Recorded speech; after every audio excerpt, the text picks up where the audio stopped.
there is only one species of animal on planet Earth or on any planet that I know of that is confused about what foods they should eat and what foods they should avoid. It seems that every other creature on planet Earth knows exactly what they should eat. They know how much they should eat. They know when they should eat, and they know when they should stop eating.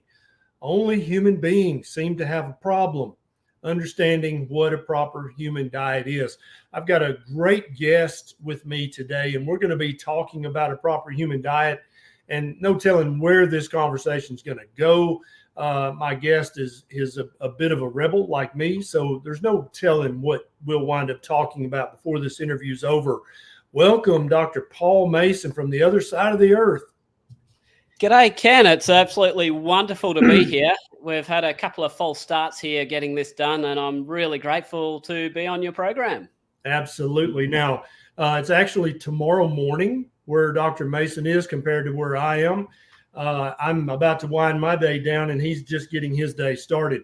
So, Dr. Mason, welcome. Before we get started, give us just a brief 30, 60-second bio about you and why did you become interested in a proper human diet? Well, basically, for my own health. So I used to have metabolic syndrome in my 20s and 30s. I'm now in my 40s, and I no longer have metabolic syndrome. So that's a bit of a win. I'm a sports medicine physician. So we've got a natural interest in human performance. So we deal with elite athletes, Olympians, and the like. So it's kind of useful if we can put them in their body and running the way it's meant to run. And there's also a rich heritage of proper human nutrition in sports medicine. We've got Dr. Timothy Noakes, Professor Timothy Noakes, and Professor Peter Bruckner, who are both leaders in the field as well. Absolutely. And now this is being recorded live in our private community. And so one of the benefits of being in our tribe is that you get to ask questions of some of the world's leading thinkers on health, medicine, nutrition, sports medicine. And so we might entertain some questions as I see them go by in the comments. Doc, first of all, I've seen you talk recently. I was doing my research about you to make sure you're legit. You were talking about hemoglobin A1C measurements and plant sterols and the effect that eating some plants, at least some of the time, can have on the health and viability of erythrocytes, red blood cells, and how that can affect hemoglobin A1C measurements. And I've actually about 5% of the carnivores in our community, we see that they get this falsely elevated A1C. And so I'll be using different numbers than you. In the United States, a 5.6 or lower is considered completely normal. But we'll see carnivores get a 5.7, 5.8, and they've been strict carnivore for 6 months or 12 months. And so we know that that's not coming from glycation events coming from their diet. There must be some other cause. Tell me what you've learned about A1C, plant sterols, and how they can affect reticulocytes and erythrocytes. Well, first of all, let's have a think about what HbA1c is. Yes. So you've got a red blood cell, and it's swimming along in a soup. And when we talk about blood glucose, when you do the finger prick and you say, oh, there's glucose in my blood, you're physically talking about glucose molecules that are swimming along in this soup. So these red blood cells also in your blood, they're in contact with the glucose. Now, these glucose molecules can actually non-enzymatically, which means it's just a passive process, can attach together. And when the glucose attaches to the red blood cell, we call that glycated. We call that HbA1c, glycated hemoglobin. Now, the more sugar that attaches, the bigger the number. So there's two factors that can actually increase the HbA1c. So factor number one is how much sugar is there. So that's why people with diabetes have greater HbA1c, is because this soup, it's a thick, viscous soup of sugar. It might as well be honey for blood. But number two, the duration of exposure. So if those red blood cells are in that soup for longer, then there's going to be naturally more time for things to attach. And that's what happens in carnivores. You see, we talk about red blood cells like they got a life of 120 days, but not in everybody. Some people's red blood cells just aren't that healthy. They don't live as long. They suffer more oxidation stress. They're not as resilient. They're not as deformable. The myriad of reasons why. But if their red blood cells are not lasting for very long, then what will actually happen is you'll get an artificially low HbA1c reading. So people who are sick, I'll often see people with an HbA1c of 4.5 or something like that, and I'm just saying, that's not real. We've got to look at a reason why are your red blood cells turning over excessively. But on carnivores, they put their body into a physiological state where the red blood cells can actually live for longer. Their survivability is improved. And in that situation, what actually happens is that because they're in contact with the sugar for longer, they're able to actually have an elevated HbA1c. Unfortunately, there is a way we can actually assess for this in the blood. So when we do a full blood count, we get hemoglobin, red cell counts, so on and so forth. And we can also get, although we don't always ask for it, something called reticulocytes. Now, a reticulocyte is a new red blood cell. Now, I'd call it a baby red blood cell, but they're actually bigger. Yep. So we'll go with a new red blood cell. And the idea is that if you're in a steady state, if your red cell count is stable between two blood tests, then the rate of red blood cell production should be a pretty good surrogate marker, a proxy marker for the rate of red blood cell destruction or turnover. So what we can actually see is that in carnivores, their blood cell amount is staying stable, their reticulocyte, their new red blood cells are going down, and at the same time, their HbA1c is going up. So that gives us an insight that the increased HbA1c is actually a consequence of improved red blood cell survivability. So how on God's green earth does this come about? So we've heard of cholesterol, this molecule which is absolutely essential for life. But have you heard of fake plant, fraudulent cholesterol, imposter cholesterol, phytosterol? So this is what's in seed oils and plant foods. And this is molecularly very, very similar to actual real cholesterol. It's just got a bit of a tweaking on molecular side chains, and it can actually be absorbed in small quantities by the body. But because it is different, it doesn't have the same biological function. And it gets incorporated into red blood cells, which, by the way, the highest concentration of cholesterol in any cell membrane in the body is in red blood cells. So red blood cells take it up. And if red blood cells take up this fake plant cholesterol because you're consuming too many plant, seed oils, so on and so forth, it actually damages them. There's clear evidence, and this has been studied, that when you increase the phytosterol content of red blood cells, they become fragile, less deformable, they turn over quicker. So that's why if you had a diet high in seed oils, you could actually see a paradoxical lowering of your HbA1c. Now, I know not part of your question here, but just while we're talking about, so if you have a HbA1c, what do we do? Well, I would recommend cross-referencing it with what I consider to be the gold standard for glucose measurement, glycemic assessment, which is a 24-hour or a continuous glucose monitor. And they are absolutely beautiful. So that's real-time measurement, wirelessly going straight to your phone. You'll see in real time, it's like what we call the election night worm, which political party is winning in that seat. You actually see your sugar trace in response to whatever foods you're eating. And if you've got great glycemic control, you will see this. Just a couple of points, though, that is often overlooked on continuous glucose monitors. They do not measure the concentration of glucose in the blood. So, and this is often, people will say, oh, my sugar goes high, I have a shower, or when I exercise, my sugar's going way up. And it's like, your sugar's not going way up. Let me explain what's going on. So you've got the little probe from the 24-hour monitor, and that sits in what we call interstitial fluid, not exactly in the blood. So what happens is the blood is flowing around, it's delivering glucose molecules, and some of those glucose molecules are escaping and going into the interstitial fluid. So the interstitial fluid reading of glucose is dependent also on two factors. One of them is the concentration of glucose. The other one is the speed of blood flow. The greater the blood flow, the greater the delivery of glucose to that sensor, which is why if you have a hot shower, you vasodilate, you open up your blood vessels, you increase the blood flow, it looks like you're getting a spike in sugar. You're getting a spike in blood flow. Same when you exercise. You're increasing your circulation, you're increasing the delivery of glucose to the sensor. And that's why there's not always a direct one-to-one relationship between the finger prick blood glucose, which is more accurate, and the continuous glucose monitor. But the continuous glucose monitor will tell you if you've got stable sugars. And if you've got stable sugars, you're sitting fairly pretty. Yeah, I totally agree. And there's a long list of things that can falsely lead to an elevated A1C. There's a long list of things that can lead to a falsely depressed or lowered A1C.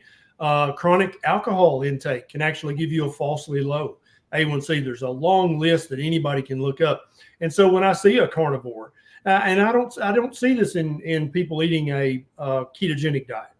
It's really only in carnivores or ketovores who are just almost carnivore, 95%. But I'll check either a fructosamine or a glycated albumin. And invariably, even though the A1C is a little bit elevated in these carnivores, the fructosamine or the glycated albumin is stone cold normal, which I think is another good way. And I love your reticulocytes. That's an excellent way of looking at this to see how many new young blood cells are out there in the circulation. Why are you having to create so many of those? Well, it's because the degraded red blood cells that have the plant sterols, they're being preferentially broken down and destroyed by the spleen and other parts of the body because they're improperly made. I think that's an excellent insight. Well, just one thing there, Ken, though, just on fructosamine. So fructosamine is analogous to HbA1c in that there's a protein called albumin, or Right. albumin, as we might say down under, Right. From the Albumin, antipodes. yes, albumin. Now albumin is what we call a negative acute phase reactant. Yes. So now what does that even mean? So basically, in a normal existence, healthy existence, our liver produces lots of proteins, which is good because we need proteins to live. But when we're sick, we have other proteins that the liver produces, like C-reactive protein. That's an inflammatory protein. But there's a finite synthetic capacity in the liver. It can't just say, oh, I'm going to produce more CRP now and not subtract away from something else. So your albumin production will actually reduce when you're actually inflamed and chronically inflamed. And the change in albumin synthesis rate can actually impact on your fructosamine as well. So fructosamine is not removed from having extraneous factors that can impact it in the same way that HbA1c can. So, so absolutely, I do use fructosamine from time to time, but I still always come back to the continuous glucose monitor. I love that. Yeah, 24-hour continuous glucose monitor. It's hard to beat. Now, I always love to point this out because there's a few people in the carnivore community now calling it animal-based diet who eat hundreds of grams of carbohydrates a day in the form of fruit and honey. And I actually had a discussion with one of these folks. We won't name any names, but he and I are good friends. But he said that the hemoglobin A1C and fructosamine tests, they absolutely test for fructose glycation as well as glucose glycation. And I was like, I don't think so, my friend. You maybe need to look into that. And so let's be very clear. Even though fruc is in the name, it only checks for glucose glycation. It does not monitor. And here's the other problem with fructose is that the glycation potential of fructose is 7 to 10 times greater than that of glucose. Exactly right. And so these people who are eating lots of fruit and honey are getting a gigantic amount of fructation or fructose glycation that no test at the doctor's office can detect.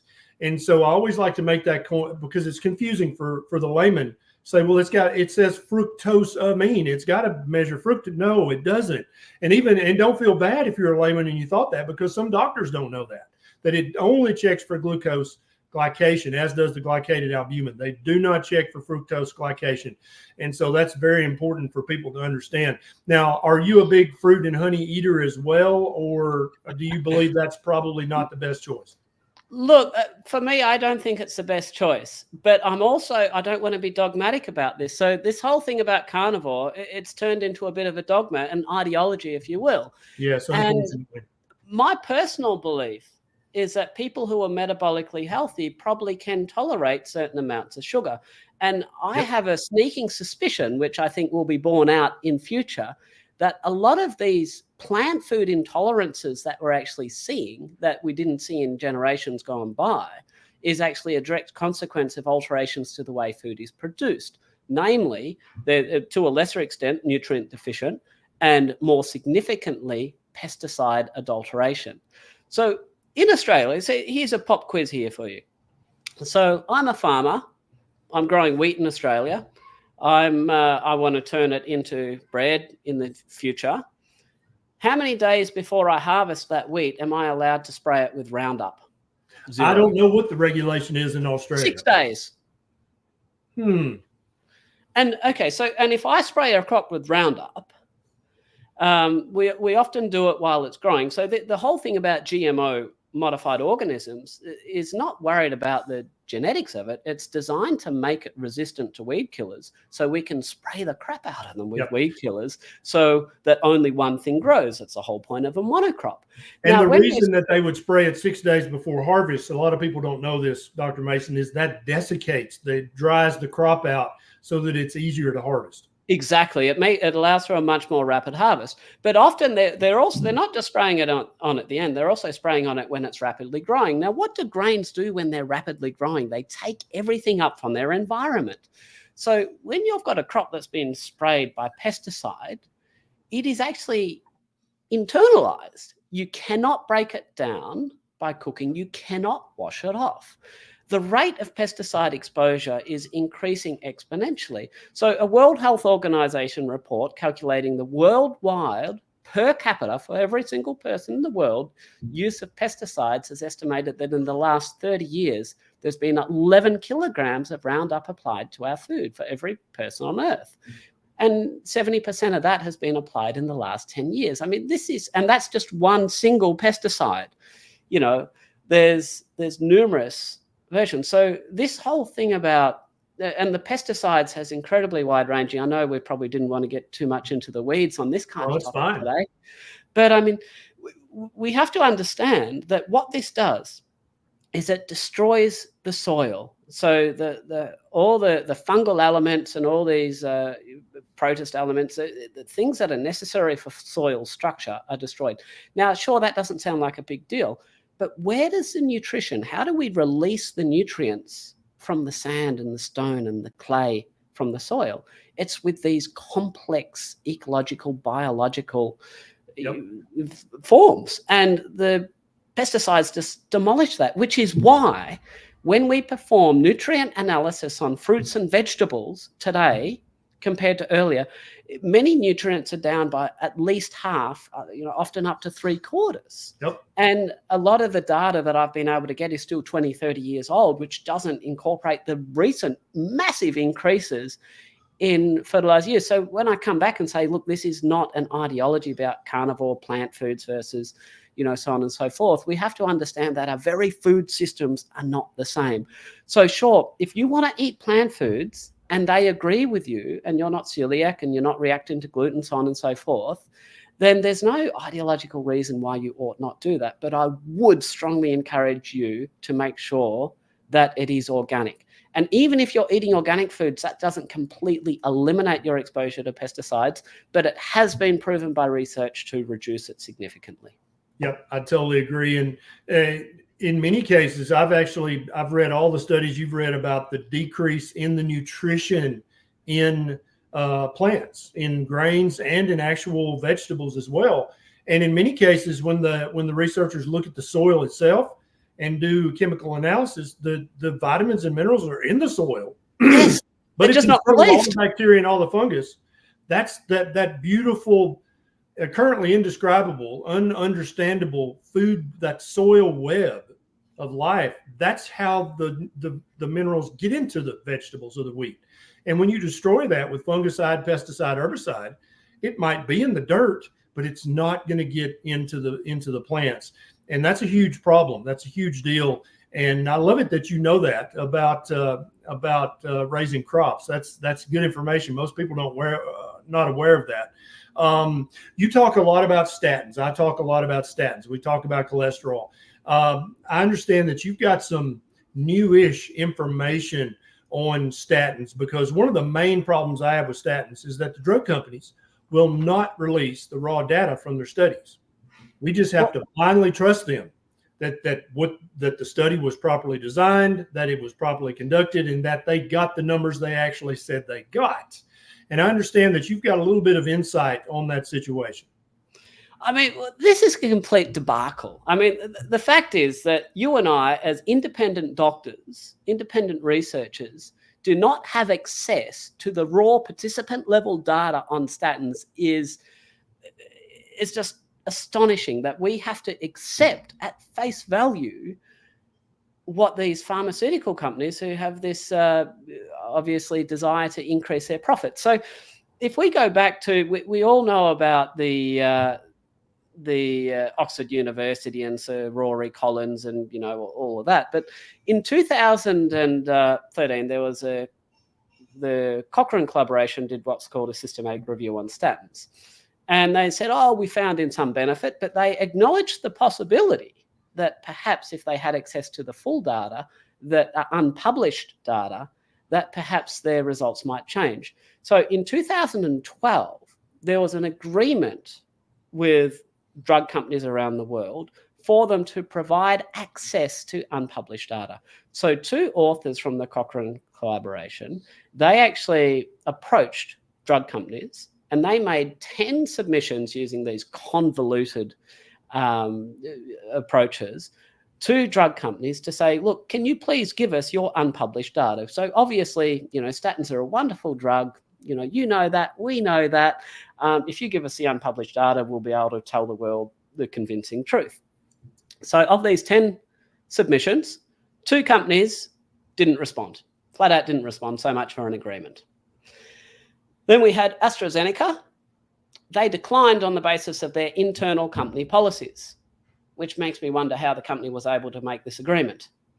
Pfizer, you know, we may have heard of Pfizer too, they said, I would love to, but we actually didn't collect any data on the side effects of our drugs, of the statin. Sorry, I'm not talking across their whole product range. That would be speaking out of turn. Other companies, they said that the statin data was collected before they formed the agreement. Therefore, it doesn't form part of the agreement. In another situation, the company said, oh, the period where we're required to retain the data for the statins has lapsed. So presumably they just burnt the data rather than having it be released transparently. A Japanese company, now this is very interesting, the one that was researching the very first statin, Sankyo, they actually specifically excluded statin data from the drug sharing agreement, almost like they had something to hide. Now, the really interesting thing is that this company was actually in a race with Merck to develop the first statin back in the 1970s. And it's on record, there is some documentary evidence that they stopped researching the first statin because it was causing too many cases of cancer in their test animals. And gee, it would be wonderful if they hadn't excluded that data from this data sharing agreement, wouldn't it? Yes, that would be very nice. I mean, wouldn't you love to have your hands on this data? But the simple fact is, you know, we say we've got all of this data, and this information was something that unfortunately I didn't have room for in my lecture, but I probably should talk about it. I'm glad that you've given me the opportunity to talk about it publicly today. But the fact is that the drug companies do not give us access to all the data on side effects. And even when they do give us data, the data that they curate, that they want us to see, the benefits on statins are marginal at best. Now, technically they are there in the matter of, you know, it might increase your life expectancy by 3 or 4 days. But, you know, would those benefits vanish if we had access to the full data? And that's a question we don't have the answer to. But in my head, I think I know what the outcome would be. Yeah, me as well. And so the 10 companies that were responsible for the majority of statins on the market either just didn't reply at all or said, no, you can't have that, or we've destroyed that data. even though much of this data, many of these studies were actually paid for with government dollars, aka On the public dime. Yes, right? exactly right. But yet somehow they own the data, even though it was paid for by the people. And not only that, understand that we're wanting data on personal individual side effects. We want to know what happened to Mr. Joe and Mary when they took the statin. Did they get muscle aches? Did they start weeing blood? Did their liver start cooking itself? So this is individual data. Yeah, it's crazy. And speaking of drugs, statins are very often part of a pharmaceutical soup that patients, especially over the age of 50, they're going to be on a statin, 2 blood pressure medications, 2 diabetic medications, medication for restless leg, a medication to help them get to sleep, a medication to help them stay awake. Polypharmacy. Now, I know you have some rather strong opinions about this, and most of them align very closely with my beliefs. Listen, I used to be guilty of this, Dr. Mason. Let me be the first to fess up. Early in my career, when somebody would come to me on 5, 10, 15, 20 different prescriptions, and they'd be like, yeah, I'm just here to get labs and get my refills, I would refill every single medication. I never went down line by line. Do you still need this? Do you still need this? I never did that. It never occurred to me to do that. I thought my job was just to refill everything. I'm not joking. I'm serious. Yeah. And now I would never in a million years do that. If somebody came in on 20 medicines, they would walk out with at least 9, if not 15 of those medicines canceled. Right. And so if we were to sit down together and say, well, let's take a root cause approach to medicine. Now, what does root cause mean? It's saying find out the cause of disease and address the root cause.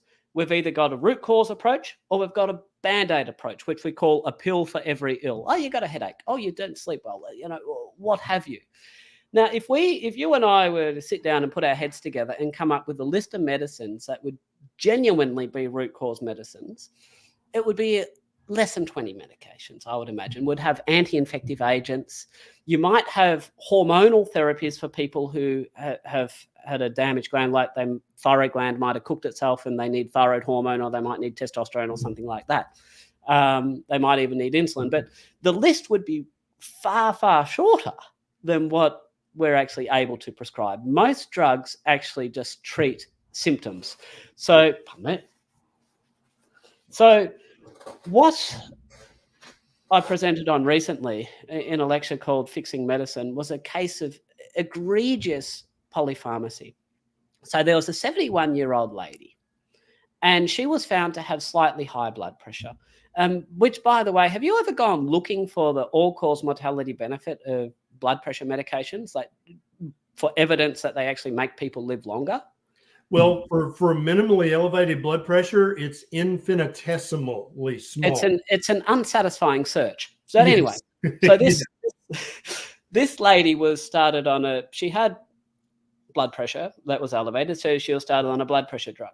Now, this particular drug is called a calcium channel blocker, amlodipine, and it is known to have a side effect of ankle swelling. And as you know, ankle swelling can also be a sign of heart disease, or a drug side effect. Surprise, surprise. So she ended up seeing another doctor who said, oh, you've got swelling of your ankles. Well, you must have too much fluid in your body. Let's give you some fluid tablets. These are called diuretics. They force the kidneys to expel extra water from the body, basically leading to a state of dehydration.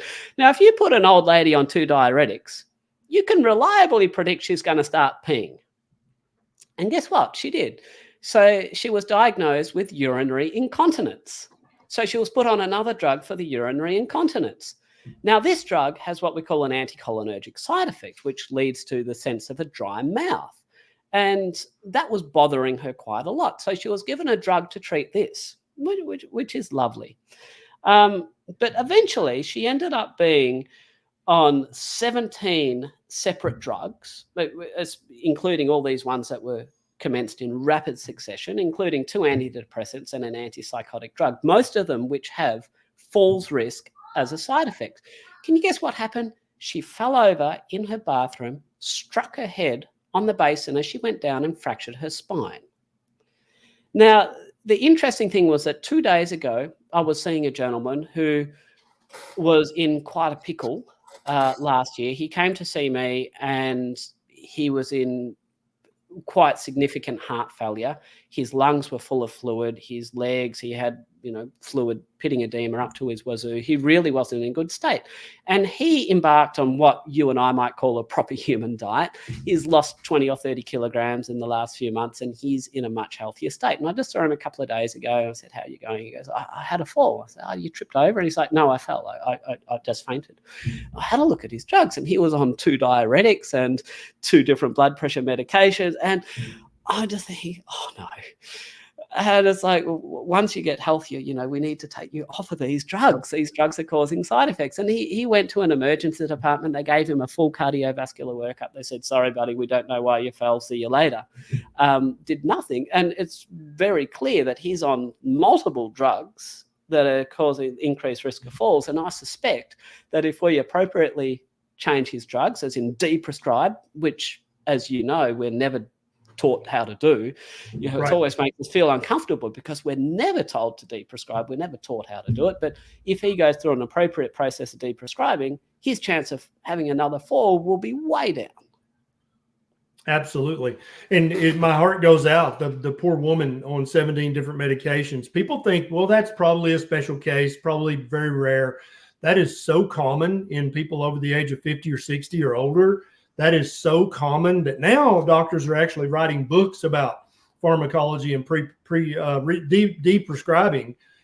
Finally, but it's harder than you think. It is. It's not easy, especially for some drugs. It's a very touchy thing to do it too quickly. And so I'm glad there are books about it. But you're right. As a young doctor, I never thought about stopping a medication. I didn't think that was my job. Well, let's take proton pump inhibitors. So an acid reflux medication, right? So incredibly commonly prescribed. So when I was in medical school, we basically got told safe as houses. As long as you want, suppress the natural acid secretion in the stomach, that you can risk becoming deficient in a lot of electrolytes, calcium, magnesium, so on and so forth, which is why you have an increased risk of osteoporosis, increased risk of community-acquired pneumonia because of aspiration risk, increased risk of dementia because you reduced absorption of B12. And so in the United States, this would be Nexium, Prevacid, Prilosec. Those are probably the biggest 3, and there's a couple more. Go ahead, doctor. So they're just awful drugs long term. Yes. And if you have a look at the prescribing information, and the thing about prescribing information is that by law that has to be accurate. Otherwise, those execs could go off to jail. So that little leaflet inside the drug box, that's the holy grail for accurate drug company prescribed information, which is I love sometimes, which is why when you look up on Crestor, you'll see it causes diabetes and so on and so forth. But that's another side tale. But these side effects of these proton pump inhibitors are huge. And the problem is that if you suddenly stop them, you will get a side effect. So they took a bunch of volunteers and they said, "Here, take this drug." And then these volunteers were healthy. They had no reflux before they started. Then they stopped. 40% of them developed symptoms of reflux. So this is called rebound acid hypersecretion. So what happens is by taking this drug, you suppress the natural acid secretion of the body, and the body says, I need the acid. So it dials up the acid production to counteract the drug. So if you suddenly take the drug away, you take off that brake, you're going to have a lot more acid being produced. And this is why when people inappropriately, they may appropriately, but usually inappropriately get prescribed one of these proton pump inhibitors, when they try to stop it, they get the reflux and I still need to take it. They end on it indefinitely. So you actually have to wean off these drugs quite slowly. You start halve it again, do it second daily, however you want. And I usually, have a protocol over, 2 to 6 weeks, depending on how long they've been on it, where we actually get to wean them off. But you think we're taught how to do this in medical school? Nope. Not in your life. Nope. And for many people, when they begin a proper human diet, whether that's low carb, real whole food, or ketogenic, real whole food, or ketovore or carnivore, wherever you fall on the proper human diet spectrum, most people with chronic heartburn, their heartburn gets substantially less severe. And so we've had so many people in the private community be able to come off of these. But if they come off them too quickly, They're like, oh, I just stopped it cold turkey. I had the worst heartburn I've ever had in my life. I got back on it.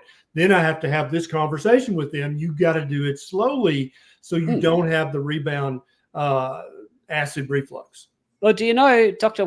Eric Westman? Sure. So I believe he did a study. It's a bit of an older study, and I don't think enough is made of it, where they actually did esophageal probes. I think it was Eric. I hope it is. Esophageal probes, and they were measuring the acidity in the food pipe. There's not meant to be acidity in the food pipe. And they actually found that when people went on low-carb diets, they had a significant reduction in the acid levels of the food pipe, the esophagus, within 6 days. Yep. And interestingly, I've actually delved into the mechanisms of this, and a lot of it is not so much the low carbohydrate element, but the low grain element, because with the grains, you can get what we call lectin cross-linking of IgE, which leads to histamine release, which leads to acid secretion. So it's actually, there is a mechanism by which grains, because they contain these carbohydrate binding proteins called lectins, that will actually specifically induce acid secretion. So it's nice. We've got the biological mechanism, and we've got the experimental proof that when you go on a low carb diet or you cut some of that crap out of your diet, very, very rapidly you get improvements. Yeah, and we see that all the time. One of our community members has a question. What are your thoughts about the PCSK9 inhibitors? In the United States, this would be Praluent and Repatha are the two most common brands. Right. Well, they're very effective at lowering cholesterol. Yeah. Damned effective. Here's the thing. Is cholesterol essential for life? I don't know. Okay, well, that's one conversation. Here's another question. Have they ever been proven to statistically significantly extend lifespan? So I ask patients, when patients come in on a drug, I like to ask them why. And they usually have no idea what I'm getting at. And I say, well, they say, well, I'm taking it because my doctor told me to.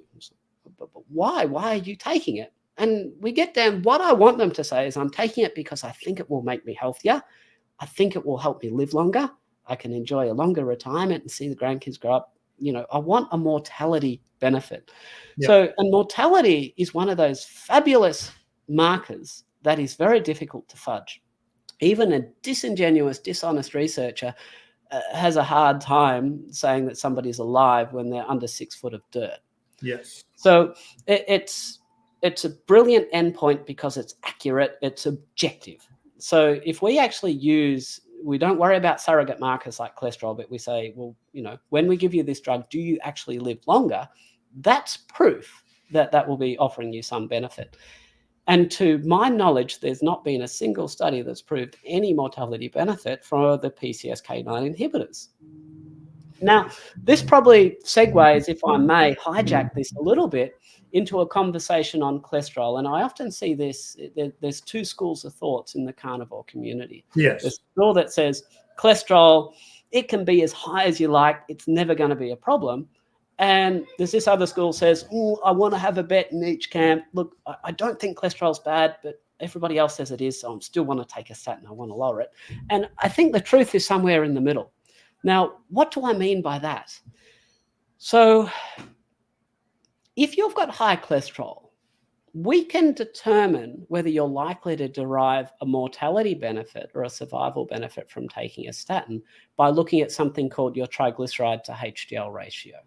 And if you've got a good triglyceride to HDL ratio, that means low triglycerides, higher HDL, then the data very clearly indicates, and this is drug company owned data, which in an article with Ben Bickman and David Diamond, we did a couple of years ago, we very clearly demonstrated this using drug company owned data, that you don't get a mortality benefit from taking statins. So we can assess high cholesterol level. First thing to do is to assess the triglyceride to HDL ratio, you know, and if you've got a good ratio, then there's really no reason on God's green earth why you would need to take a statin.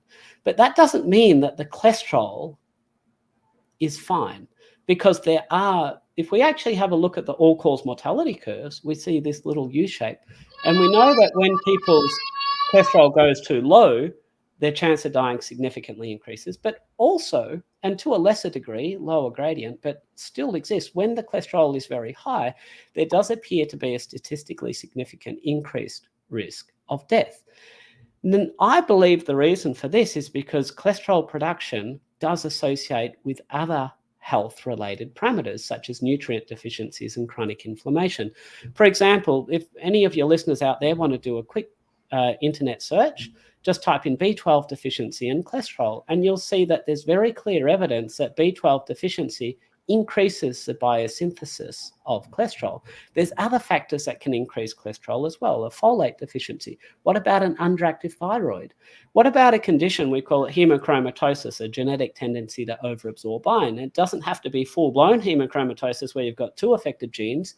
You could be heterozygous and just have one affected gene. That also will affect your cholesterol levels. So there's multiple aspects to health that we're starting to have more visibility of that can consequently lead to an elevated cholesterol level.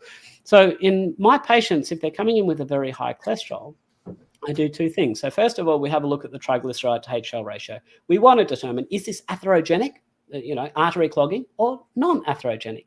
And number two, I still want to find out why it's high. Is there some underlying pathology that we're missing that we don't have visibility of? For example, I've seen high cholesterol in people with mold exposure. Not what you'd expect, but when we actually have a look for antibodies against mold in the blood, we see they're sky high. And when we address the mold issues and we say, oh, okay, well, I've been exposed, I've had a water leak in my car, I just ignored that moldy smell, get a new car. And over a period of months, the cholesterol, without doing anything else, will just come back to normal. So there's multiple possibilities, multiple potential causes for these things. And I think rather than being in one camp, we're saying, oh, all cholesterol is fine, or, all cholesterol is bad, everybody needs a statin. I think the truth is somewhere closer to the middle. Yeah, I totally agree. And can you see, I hope the viewers can see this concept. When a doctor's got a pill for every ill, it actually actively discourages them from looking for root causes. Because when somebody comes in with really high cholesterol, does the doctor say, I wonder if they have undiagnosed hypothyroidism? I wonder if they have folate or B12 deficiency? I wonder if they have mold stuff? No. They say, oh, you need a statin. They put them on the statin. That's the end of the matter. None of the root causes that actually might make the patient die sooner. It never occurred to the doctor to look for any of that. He can fix that problem. Just put him on a statin or a PCSK9 inhibitor. Same goes for heartburn, reflux. If somebody if a relatively healthy person is having reflux, it's either from their diet or they've got some underlying condition that needs to be diagnosed. But when the physician has his prescription pad, oh, I'll just put you on Prevacid or Nexium. Boom, heartburn's gone. Okay, there we go. Problem solved. Not thinking maybe I need an EGD to look for a gastric ulcer. Maybe I need to look for an esophageal problem or a lower esophageal sphincter problem or any other number of problems. It encourages doctors to be lazy. I think you're right. It does lead to unthinking doctors. Yes. And the trouble is with that, so doctors are often being put up on their pedestal. One thing that really annoys me is when you hear stories of these doctors, they're the kind of doctor that have got their cup on their shelf that says, don't confuse my medical degree for your Google search. Right. That guy. Anyway. But let's talk about a more positive example. So I had a patient who I just saw last week, and he told me a story. He had consulted previously with a bloke called Bob Atkins. You may have heard of him, Dr. Atkins. Yep. And he was way ahead of his time, and he was an incredible thinker. Now, we tend to think of him as being, all about nutrition, protein, fat, blah, blah, blah. I can tell you he wasn't. He was a real thinking doctor, because this patient I was chatting to, he said, oh, yes, he had done a test on me because one of my questionnaires that I give to patients, we ask them, do you have amalgam fillings? And he said, yeah, I used to have amalgam fillings, but, Bob told me about them, and he underwent EDTA chelation therapy to get rid of the mercury toxicity that he found in his blood. And I'm sort of thinking, there you go. There's a real thinking doctor. His root cause, he was so far ahead of his time. And, and I think you can predict that, would like to hope that most doctors with visibility of nutrition and who understand the impacts of nutrition. They're just not limited to nutrition, that they're able to think about all environmental exposures and think about things across the board. And as you said, they're not just prescribing a pill. They're not just, you've got a headache. I take a pet peeve of mine. Well, there's two pet peeves. Is menopause, and I don't know if I should say this, but menopause is the scapegoat used by the diagnostically incompetent. You have a female, which is, what's wrong with you? Oh, I have trouble sleeping. It's menopause. What's wrong with you? I have sweats. Oh, it's menopause. And too often we use these symptoms as diagnoses when they're not their symptoms. So if we take sleep disturbance, a standard doctor says, okay, what, you have sleep disturbance? I have a sleeping pill. No, sleep disturbance is a symptom. It's not a disease by itself. It's not a diagnosis by itself. Did you know that 75% of people with inflammatory bowel disease have pathological sleep disturbance? How much sleep disturbance you think people are taking these Z-class drugs for when they've actually got undiagnosed autoimmune inflammation? And it's really obvious when you think about it. So if you drink 2 liters of water before you go to bed, what's going to happen? You're going to get up, you're going to pee in the middle of the night. You're going to have a broken sleep. And we actually, funny story from the Australian Institute of Sport, they were focused on, oh, you have to have light straw-coloured urine, otherwise you're dehydrated. So they were having athletes drink so much that when they woke up in the morning, their urine would be light straw-coloured. Now, as you know, a working kidney, the job of a kidney is to concentrate the urine. One of the first signs of a failing kidney, I do a urine osmolality test first thing in the morning. And when that starts to get dilute, that's the first sign of a failing kidney. So anyway, these athletes are having terrible, terrible sleep disturbance. And then in short order, they said, okay, that's a failed experiment. Okay, go back to not drinking before bed because, you best want your sleep. But why do you wake up? Because you get this visceral stretch on your bladder. You get visceral irritation. So if you're getting and viscera is basically anything contained within this part of your body. So if you're getting any irritation of that, say with inflammatory bowel disease or reflux or something like that, it is going to disturb your sleep. So when people are sort of treating sleep disturbance as a symptom and they're not thinking deeper about what the underlying cause is, those people with inflammatory bowel disease, they can do as much sleep hygiene as they want. They can wear all the bloody blue light filters and earplugs and eye masks and all that, and it's not going to help unless you deal with the root of the problem. And like yourself, I try and get to the root of the problem. Yeah. How would you recommend that a patient, I saw a question here from one of our tribe members. How would you recommend a patient go about talking to their doctor if they think that they're taking prescription medications that may not be giving them any benefit? Let's talk about that. And then also let's segue into patient rights and the rights that patients should have in the doctor's office. Okay, so in terms of talking to your doctor, so doctors aren't evil. So, I've been criticized in the past, so I don't think doctors are deliberately making people think. I think doctors are ignorant for the most part. I think it's more negligence than anything else. So look up the list of the side effects on the medications you're taking and present them to your doctor. Your doctor may have no visibility of these side effects. They may just be mindlessly prescribing them. Also, number 2, ask your doctor, why am I taking this drug? All too often I ask my patients, why are you on this drug? And they can't tell me. Their doctors haven't explained to them. Or it was started by an old doctor who they're no longer seeing, and their current doctor just continues on status quo. Yep. So I think those two, bring to your doctor's attention what the side effects of the drug are, and bring to your doctor's attention why you might need that drug, or more importantly, why, when you're on a healthy diet, why you may no longer need the drug. So if you used to have high blood pressure of 160 and you went on a healthy diet, and your blood pressure would naturally fall to 120, if you still keep taking the drug, it'll go down to 100. So, when you improve your physiology with diet, you're no longer the same person. And the drugs that may not have had terrible side effects, their side effects can increase in the same way that if you have a diabetic who's injecting insulin and they go on a ketogenic or a carnivore diet, if they keep injecting that same dose of insulin, there's every chance they could enter a hypoglycemic coma, which could kill them. So, just make sure your doctor's got visibility of those two things. Then you're talking about what rights patients have. And I think you and I are absolutely on the same page here. So in my consultations, I open my consultations by saying, just to let you know, you can record this consultation. Usually first time I see a patient, there's a bit of a stunned silence. It's like, why would I? Oh, okay. Yes. Thank you. Please. And because they've never been told that in their entire life. They've never been given permission for that. Yes. They've never, but I think it's really important.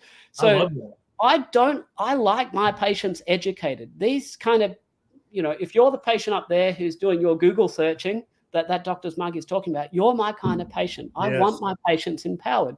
And that also empowers me as a doctor. And so here's the thing. If you come in on 12 different drugs, I don't want to put my medical registration at risk by saying, oh, your doctor's a bit silly. I think you shouldn't be taking this drug. No, well, I rely on something called informed consent. So if I educate you as a patient to what the science is, you are then in a position to make the decision that is right for you. That's called informed consent. You've been given all the information and you're the only person who truly understands your particular circumstances. You make the decision right for you. So I think the number one unyielding patient right is to be provided with factual, unbiased information.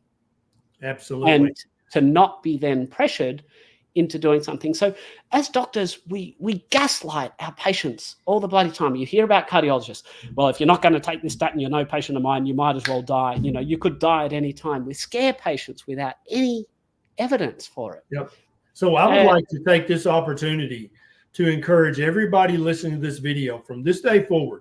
Anytime you go to a doctor's appointment, your family doctor or a specialist, I want you to pull out your cell phone and say, you won't mind if I record this, doctor, because I want to listen to it later because I might miss something. I encourage all you guys to do that. And if the doctor has a problem with that, because first thing's going to happen is the doctor's going to be on much better behavior when they're being recorded. I promise you, it's just human nature. They're going to be much nicer. They're going to be much more thorough, much more complete, and they'll actually answer your questions if you're recording the conversation. But also what's not going to happen is the gaslighting that he was just saying, because he knows he's being recorded.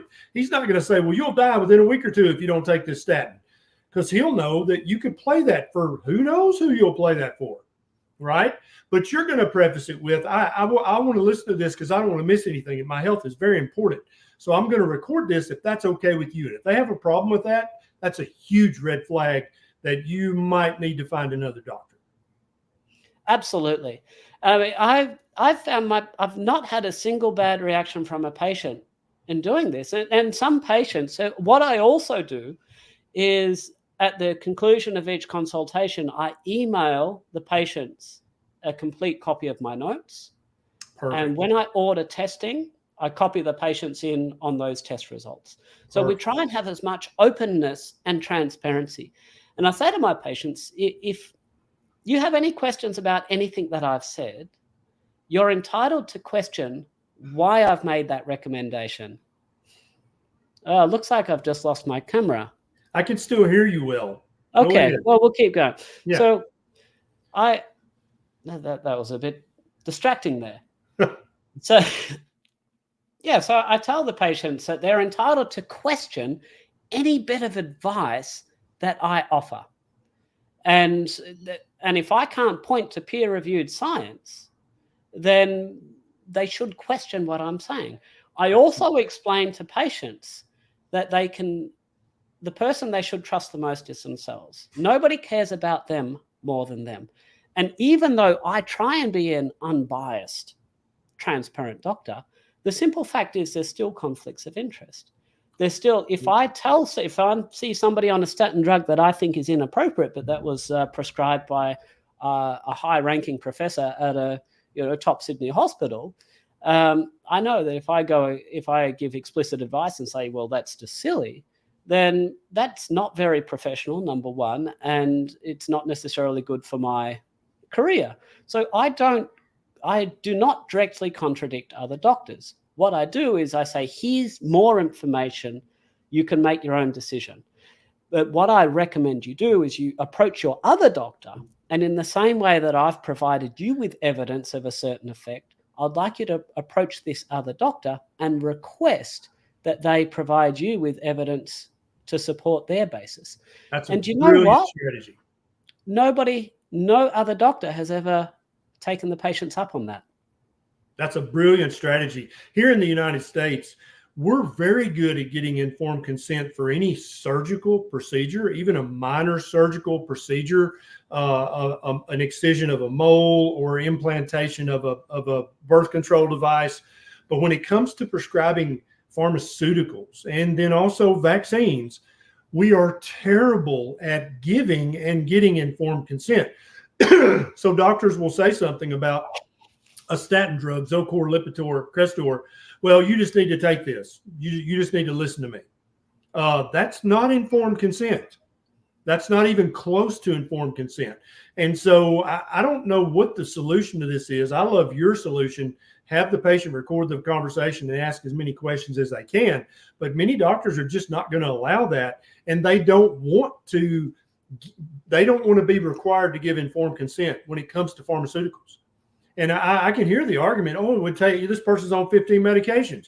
It would take me an hour and a half to get informed consent on each one. Then maybe you should revisit that medication list, doctor, and get them off some of those medications, right? But that's a huge problem in the United States. I'm not sure how it is in Australia. Do you have to get informed consent before prescribing a pharmaceutical, or can you just say, here, you need this, take this? I don't do a hell of a lot of prescribing, but I don't think we have enough of a focus on informed consent. All too often I see patients and they have side effects from a drug. And I say, did you know this drug causes this side effect? No. What about this side effect? What about this drug? What about this drug? And it's complete ignorance. Yep. So one can only assume whether or not there's a requirement for informed consent. I think that it's fair to say that that standard is not met in day-to-day practice, not routinely anyway. I totally agree. One final question I want to ask you. I'm a primary care physician.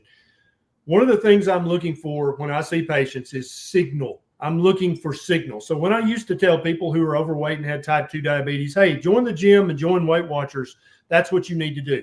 When they would come back in 3 months or 6 months, I would see zero signal that had helped them at all. And so I became completely disillusioned with recommending diet and exercise because it didn't ever help, right? So one signal I keep hearing from the carnivore community, and I've actually experienced this myself, so full disclosure, is that back when I was eating the diet filled with vegetable seed oils and grains and junk, I was almost allergic to the sun. If I was out in the sun, I'm very fair, northern latitude DNA, I would burn within 10 minutes, especially at the beach and just full sunlight in the summer. 10 minutes, I was going to have a sunburn. And now, since I've been a carnivore, I can stay in the sun 3 or 4 times longer without getting a sunburn. And also, I can actually get a tan now. As you can tell, I'm quite ruddy. I've been ruddy all my life. That's my heritage, my DNA. So don't make fun of my skin color. It's insensitive.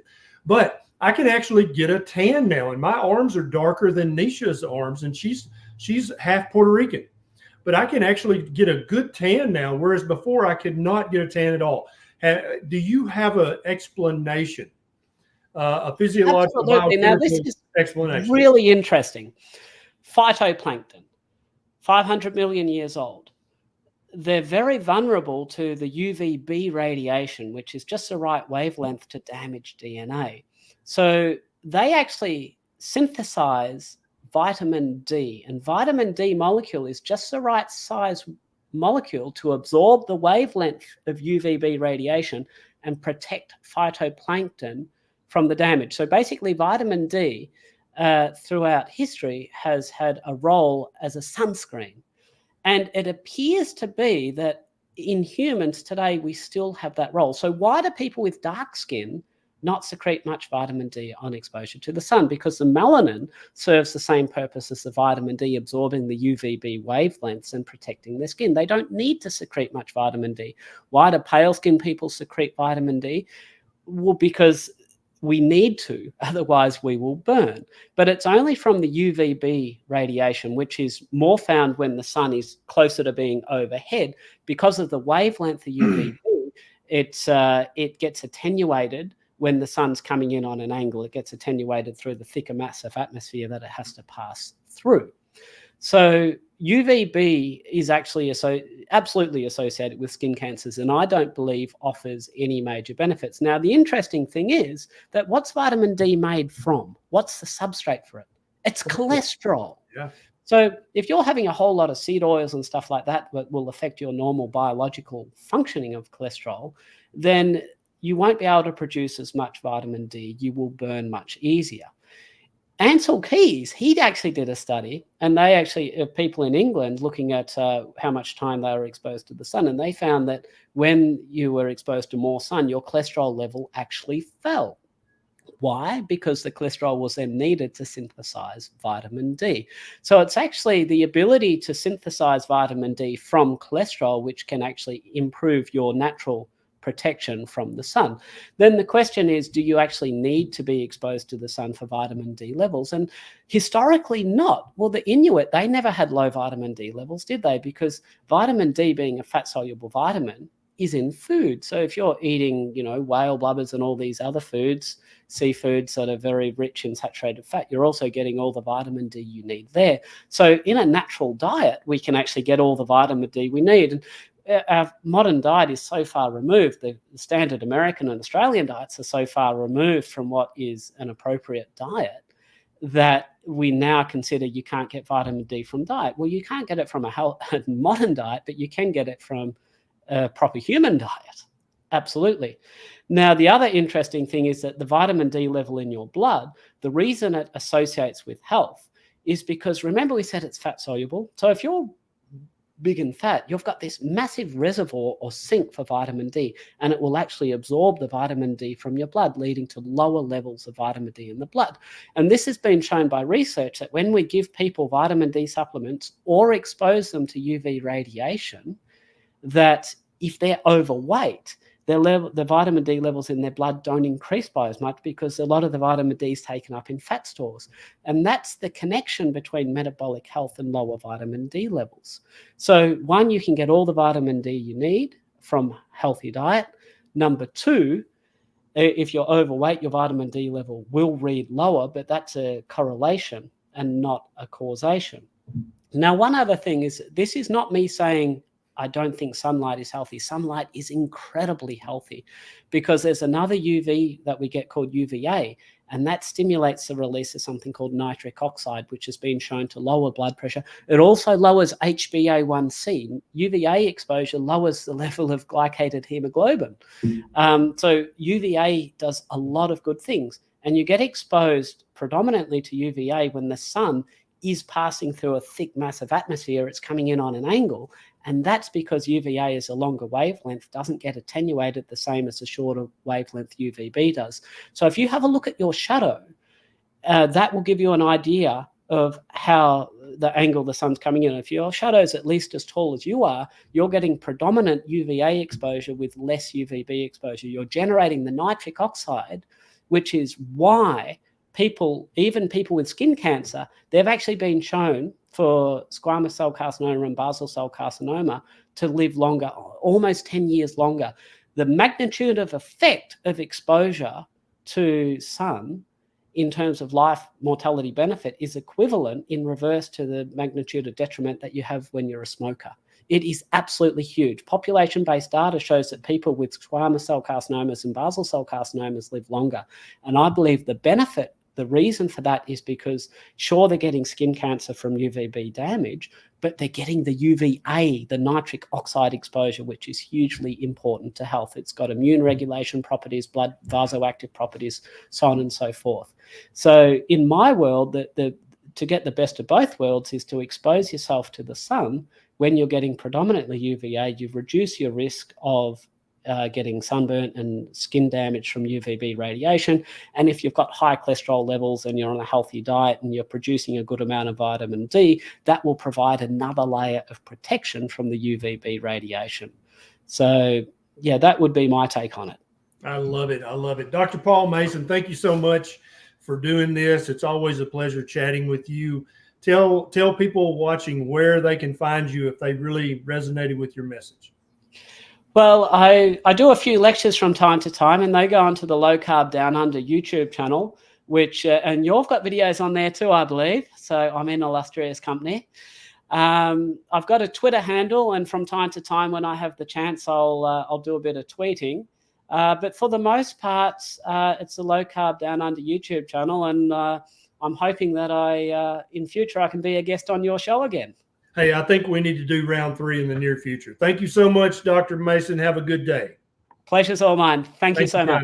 See you next